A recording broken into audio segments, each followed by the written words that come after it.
Let's go to that big speech today. Peter Dutton fronting the CEDA Lunch, Committee for Economic Development in Sydney. He spoke with Chris Uhlmann. This was interesting today, this speech, because he laid out a very clear strategy about his economic plan. There was not costings there, Cam. I'll get to that in a moment. But late this afternoon, I picked up a breaking report in the UK Financial Times. This was an event in New York. The White House Climate Policy Advisor, John Podesta, he has announced the world's biggest banks are pledging their support for nuclear power. It's a move they hope, governments hope, industry hopes, will unlock finance for a new wave of power plants. Now, Dutton's critics, Labor, they want to say that you can't build nuclear here at scale because there's no one that wants to build nuclear.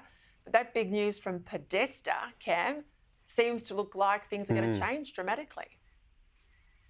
This is a really big deal, Peter, because you have 14 of the world's biggest financial institutions, many of them investment banks, so the likes of Morgan Stanley's, your Bank of America's, Goldman Sachs, those types, with a lot of money at their disposal, all now coming out in this full court press saying we're willing to put our money behind nuclear power as a way of bridging the gap between today and 2050, where they want to get to net zero. And in particular, they say that it's crucial to underpinning wind and solar for the times that it's intermittent, which we've seen in Australia. Wind and solar have underperformed for most of winter. That's what the market operator says. So when it comes to the coalition's plan, this isn't an investment strategy, if you like, but it is a signal of intent from these big lenders, these big investors, and that is significant. So the coalition's plan at the moment is for the taxpayer to foot most of the bill to fund the building of these reactors.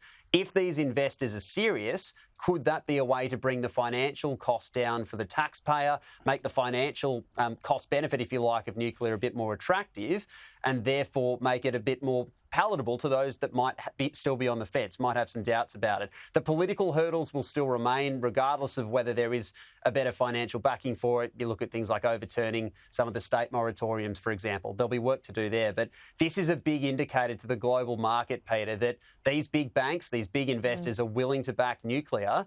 And whether that's in Australia or overseas, it could be a game changer. I think it's a lot harder now for Labor and other critics to come after it as a viable opportunity for Australia.